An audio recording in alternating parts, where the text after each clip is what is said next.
হজযাত্রাকে আরও সাশ্রয়ী, স্বচ্ছ ও ভোগান্তিমুক্ত করতে প্রস্তুতি নিচ্ছে সরকার। সেবার মান উন্নয়ন ও খাবারের দাম নিয়ন্ত্রণে প্রয়োজন অনুযায়ী ভর্তুকি দেওয়ার কথাও জানিয়েছেন বেসামরিক বিমান পরিবহন ও পর্যটন প্রতিমন্ত্রী। এদিকে ফ্যাসিস্ট আমলে বিপুল অর্থ লুটের অভিযোগ করে তাদের শাস্তির আওতায় আনতে দাবি জানিয়েছে হাব।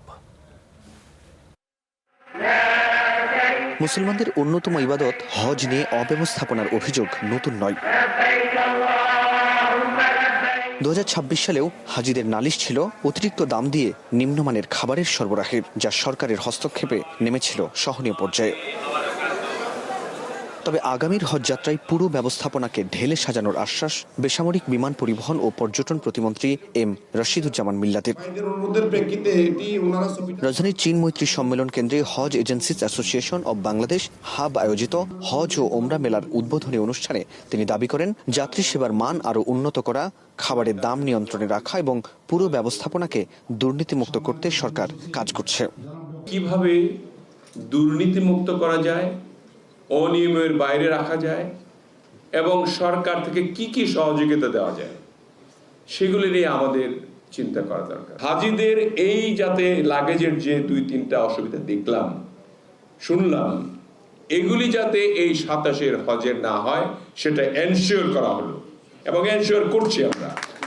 যদি তারপরেও তারা যদি কথা না শুনে, তাদের বিরুদ্ধে অ্যাকশন নেওয়া হবে।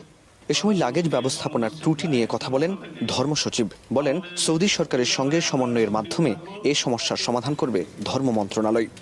হজ ব্যবস্থাপনাটা বাংলাদেশ সরকারের একার না, আমাদের হাতে না। এটা একটা যৌথ উদ্যোগ পরিচালিত মেইনলি সৌদি সরকারের নিয়ম কানুন অনুযায়ী। এই বছর 26 সালের যে হজ, এটা শেষ হওয়ার আগের দিনই 29শে মে নতুন হজের 27 সালের কার্যক্রম তারা শুরু করেছে।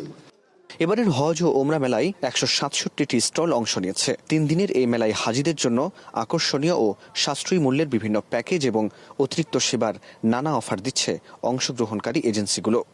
প্যাকেজে যা আছে, যা দেখাবো, তা 100% ফুলফিল করব। কষ্টের যে জায়গাটা মুজদালিফা থেকে জামারা পর্যন্ত তাকে আপনার হেঁটে যেতে হয়, আমরা এখানে এবছর বাস সার্ভিসের ব্যবস্থা করেছি।